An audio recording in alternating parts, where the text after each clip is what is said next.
O tema que estamos tratando aqui vai um pouco além do marco temporal e é bom que todos nós tenhamos consciência disso. O projeto de lei que está aqui em análise, obviamente trata do marco temporal, mas veja, trata de outros temas que, no meu humilde entender, estes sim, são mais inconstitucionais ainda do que a declaração que o próprio Supremo Tribunal Federal assim o fez. Veja, um dos trechos, trata dos povos isolados. A política, presidente Rodrigo, em relação aos povos isolados, é pacificada no nosso país desde o Marechal Cândido Rondon. Não à toa que foi dito ainda há pouco pelo líder Wagner, porque desde a Constituição de 1934, estes direitos, veja, Constituição de 1934, Constituição de 1937, 1946, 1988. O ordenamento constitucional brasileiro evoluiu no entendimento dos direitos dos povos indígenas, dos povos originários, desde esses textos constitucionais, desde a superação, inclusive, no tratamento preconceituoso que se tinha deles, que é onde se chamava anteriormente de silvícolas. Nessa Constituição, já se entendeu e já se compreendeu que aos povos isolados assiste o direito, inclusive, de não serem contactados. É assim, meu caro senador Rodrigo, que proclama o artigo 231 da Constituição, quando evoluiu no ordenamento constitucional sobre os direitos dos povos indígenas. Isso, que está consagrado constitucionalmente, presidente Rodrigo, está sendo flexibilizado nesse texto, abaixo da Constituição. Trata o texto também de retomada de terras dos povos originários. Estabelece a possibilidade de reservas indígenas, onde tenham, o que trata o texto do projeto de lei, onde tenha alterações culturais, sejam retomadas pela União. Presidente, isso é um retrocesso a 1500. Isso é um retrocesso à chegada dos europeus e aos primeiros contatos com os povos originários. Possibilita plantar transgênicos em terras indígenas.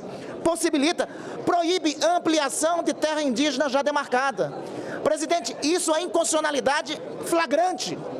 Aliás, o artigo 67 do ato das disposições constitucionais transitórias estabeleceu um prazo para que a União fizesse a demarcação de terras indígenas. Estabeleceu um prazo de 5 anos, que esta demarcação não foi cumprida. Retroceder a demarcação é mais do que inconstitucional. Exige indenização de terra nua e indenização a posseiros de má-fé. Extrapola tudo quanto é atribuição.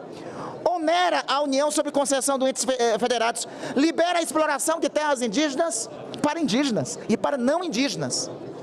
Presidente, nós aprendemos aqui que essa história, que talvez alguns não estejam acostumados, de separação dos poderes, de independentes e harmônicos, proclamado no artigo 1º da Constituição, funciona mais ou menos o seguinte: o Legislativo constrói as leis, o Executivo governa, e o Judiciário, no caso a Suprema Corte, guarda este documento aqui, guarda a Constituição, é a intérprete daqui.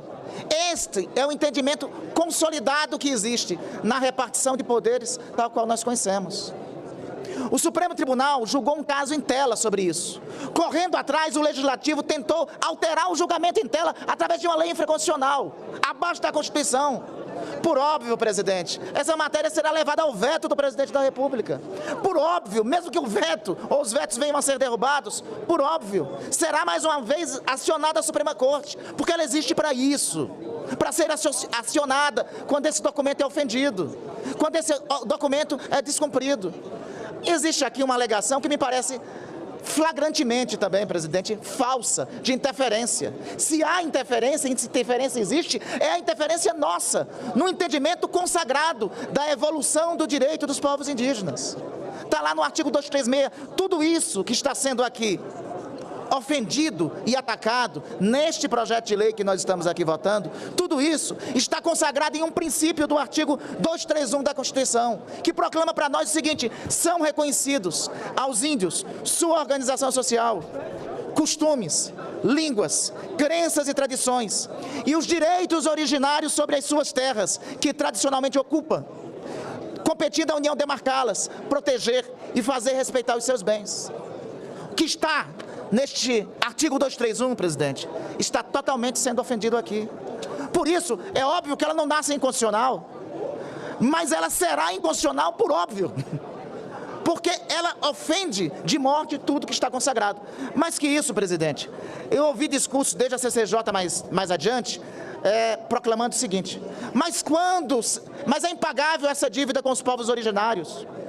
É impagável, assim como alguns devem dizer, é impagável essa dívida com os negros, com os pretos. É impagável sim. É assim que se constrói a civilização. No passado, na Roma Antiga, aos escravizados e aos cristãos, senador Rodrigo, cabia levá-los ao Coliseu e ao encontro com as feras. A humanidade evoluiu para entender que aquela prática da escravidão e aquela prática de tratar para diversão particular o sacrifício de outros, seja no Coliseu, seja na cruz, assim que Roma entendia, para o delírio e o privilégio de outros, que aquilo era inconcebível com os valores da humanidade. Em nome disso, se construiu até a cruz e os evangelhos. Em nome disso, se construiu religiões para construir e formar entre nós o que se chama pacto civilizatório. As dívidas impagáveis da humanidade são um reconhecimento pelas atrocidades que aconteceram no passado. E aconteceu uma atrocidade aqui, sim. Há 500 anos, europeus aqui chegaram e invadiram. Trouxeram influenza, trouxeram tuberculose, trouxeram uma centena de vírus. Nós tínhamos aqui já existiam povos, e não eram sub-humanos, como os europeus diziam. Eram povos com civilizações, com culturas, com diversidades. Nós não podemos retroceder ao passo de voltar a tratá-los como silvícolas, como um nível aquém, porque há uma conformação e uma convenção pela humanidade, dita pela humanidade. As dívidas impagáveis existem para que a humanidade avance, para que a humanidade reconheça, para que a humanidade compreenda que é na sua diversidade que ela existe, que o que existe não é uma cultura inferior à dos caripunas, galibis, maruonos, waiampis, só para citar alguns povos da nossa terra. É uma cultura diferente, diversa, e que assim como cultura deve ser respeitada. Foi nesse sentido que a civilização brasileira chegou. Foi para esse sentido que consagramos isso nesse texto constitucional de 1988. E foi nesse sentido que esse texto constitucional é avanço em relação aos demais. É nesse sentido. E é essa evolução que nós chamamos de pacto civilizatório. Então, presidente, ao fim e ao cabo, me parece que nós estamos, em primeira análise, ofendendo, porque não estamos tratando aqui somente de tempo, de marco temporal de uma legislação. Ao fim e ao cabo, nós estamos fazendo um estatuto que restaura o trato que o branco tinha com os povos originários, a condição de tratá-los como silvícolas, como era assim na origem, quando os europeus chegaram.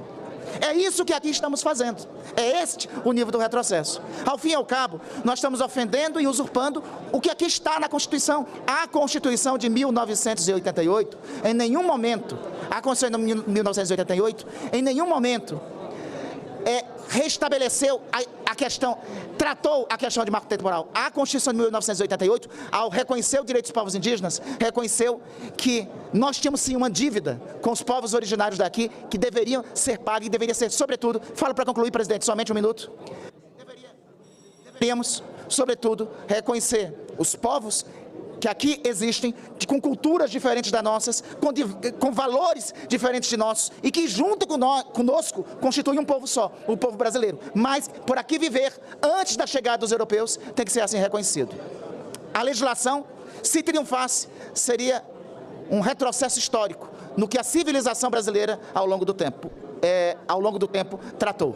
Ainda bem que não triunfará, porque padecerá sob o veto do presidente da República e, em última análise, padecerá sob novo confronto com a inconstitucionalidade do Supremo Tribunal Federal. E é assim que tem que ser, porque é a Suprema Corte que deve ser o intérprete da Constituição. Isto é assim em nossa democracia e nas outras. E todas as tentativas de usurpar a democracia, como invadir a Suprema Corte, já foram superadas.